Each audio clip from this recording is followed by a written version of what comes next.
Les amis, après avoir vu cette magnifique intro de Noël, j'espère que ça vous fera plaisir de gagner autant de cadeaux. C'est un petit peu comme ça que j'essaye de vous rendre l'appareil, comme on dit, de toutes les choses que je peux faire sur YouTube, de tout ce qu'on met en place, les concours où c'est payant, il y a des concours où c'est gratuit, et puis il y a aussi des cadeaux comme ça me fait plaisir pour Noël de ralasse. Les amis, regardez-moi toutes ces petites box surprises qui sont en préparation, prêtes à être expédiées. On a sorti ça n'a rien à voir avec tous les cadeaux qu'on fait, les amis. Les 30 000 €, c'est totalement gratuit. La KXF, les VTT, les appareils électriques, les casques, les ordinateurs de gaming, tout, les jeeps, les petits quads pour les enfants, etc. C'est toujours d'ailleurs sur Instagram, vous êtes près de 4 millions à avoir vu la vidéo où je vous en parle. Ma mère est drift avec la Ferrari autour et tout. Mais on a sorti pour Noël, pour le kiff. Donc on est sur le vrai pull de Noël, les amis, avec le logo boiserie évidemment. Et puis la petite box surprise. Donc si vous voulez mettre un petit truc sous le sapin, rendez-vous sur le petit site internet. Alors qu'est-ce qui s'est passé sur mon avion pour qu'il y ait un titre comme ça qui n'est pas putaclic, hein. J'ai la chance de faire des titres un peu accrocheurs, mais à chaque fois il m'arrivait une galère.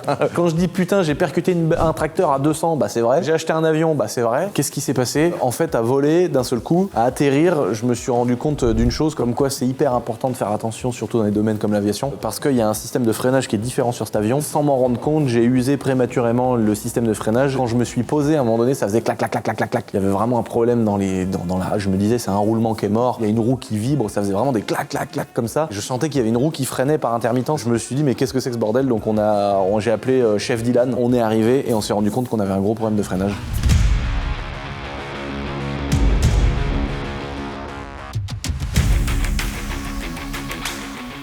Dylan, t'as pas le droit de dire que t'as perdu les écrous, frère, c'est un avion, mec. Une TDS dans les champs. J'ai perdu une plaquette, imagine. Oh non, tu arrête. perds la plaquette là. Mais non, mais en vrai, tu me dis, je viens de perdre un écrou, frère. Mais non, mais arrête, gros, une TDS, elle cale dans le champ, je m'en branle. Mais là, il y a un paramètre en plus, ça s'appelle le décès, frère. Mais non. Laisse-moi tranquille, non? Mais c'est quoi, laisse-moi tranquille. J'ai une confiance incroyable envers toi. Et toi, t'es là, tu me dis, oh, il manque un. Déjà, j'arrive, il y a un marteau, une déboule. Qui est une déboulonneuse, ok, mais c'est pas un marteau, c'est un marteau en cuivre, là, je te tape sur la tête, c'est lui qui se déforme. Donc là, les gars, on a démonté les petites roupettes. Voilà. C'est marrant comment c'est fait, t'as vu sur les petits avions. T'as le disque en fait qui est pris par l'extérieur, tu vois, il est pris ici sur la jante. Et donc en fait, le freinage prend le disque par l'intérieur et non pas par l'extérieur, tu vois. Et l'étrier, il est pris dans la fixation de la roue. Vu que c'était complètement grippé, on a tout nettoyé, tout remis en bon état pour avoir un bon freinage. Là, on va refaire une bonne purge. On va vous filmer ça. Et on va remettre les capots. En fait, les capots, comme tu vois juste devant, regarde, tu vois, Naomi, là, elle est en train de remonter un petit capot devant. Et c'est pas esthétique, c'est vraiment pour la vitesse. Le fait d'avoir une roue comme ça qui est directement soumise à l'air, bah, t'as des perturbations. Et le fait d'avoir une espèce de coque en forme de goutte d'eau, là, bah, ça vient vraiment pénétrer dans l'air et rajouter de la vitesse. Toutes les vis que tu mets sur ces coques-là, elles sont pas à tête plate. Bah, pareil, tu perds encore de la vitesse et... Va pas me faire un bordel, hein. Ah, tu me stresses. On est sous l'intrados, ça s'appelle comme ça. Le dessous d'une aile d'avion s'appelle l'intrados. Et en fait, ici, tu vois une petite durite qui sort. Et cette durite, bah, c'est la toute petite durite de frein. Donc on va ensuite la refixer à l'étrier. Donc l'étrier, c'est toute la partie qui est là, avec les plaquettes neuves qui étaient dedans. En fait, on a fait un gros entretien sur l'avion. Et donc, on a changé les disques et les plaquettes parce que vu que l'étrier était grippé, bah, quand j'atterris et que je freine, et bah, l'étrier avait tendance à pas relâcher la pression du fait que les pistons se grippent dans l'étrier. Donc du coup, les plaquettes avaient tendance à toujours frotter et à mettre en contrainte le disque, sauf que l'avion, bah lui, quand j'atterris, je suis à 120 km/h, donc sachant que j'arrive à 120 km/h, si tu veux, la plaquette, si elle frotte un peu sur le disque, ça se sent pas trop, et sauf que bah ça a fait chauffer le disque et ça l'a voilé, donc ça l'a rendu un peu conique, tu sais, un peu comme une assiette, tu sais, t'as les bords qui remontent, et donc ça faisait un bruit pas possible, et puis ça mettait en contrainte toute la mécanique, donc c'est pour ça que j'en ai profité pour changer complètement. Autant des fois tu peux dire allez, je pousse à bout. Bon là, on avait quand même poussé à bout, tu vois, on a des plaquettes, elles sont très très usées, on n'était pas non plus sur la ferraille, mais bon, on est quand même sur un avion où t'as quand même ta putain de life en jeu, donc il est hors de question que je commence à appeler la tour de contrôle et dire les gars, je vous préviens, je vais à l'autre bout de la piste, je mords un peu dans l'herbe exprès parce que j'ai plus de frein. C'est mort ça. Faut quand même qu'au moins une fois dans notre life on soit un peu sérieux. Donc la petite jante, tu vois, c'est une petite roue comme ça, avec une espèce de pièce anodisée là, en aluminium. Un petit écrou de roulement. Là, Dylan, il est en train de refixer le disque par les parties extérieures du disque directement dans la jante. Et c'est comme ça que fonctionne le système de freinage. Ensuite, toutes les petites ferrailles qu'on voit sur le côté là, plus l'axe au milieu de la roue, tout ça c'est simplement pour fixer la petite coque en fibre qui vient justement faire en sorte que l'élément pénètre bien dans l'air. C'est comme quand tu mets du lubrifiant sur ton chien. Putain, je savais. On est devant le petit moteur, le beau petit 4 cylindres, refroidissement par air. Donc tu vois, deux petits cylindres là.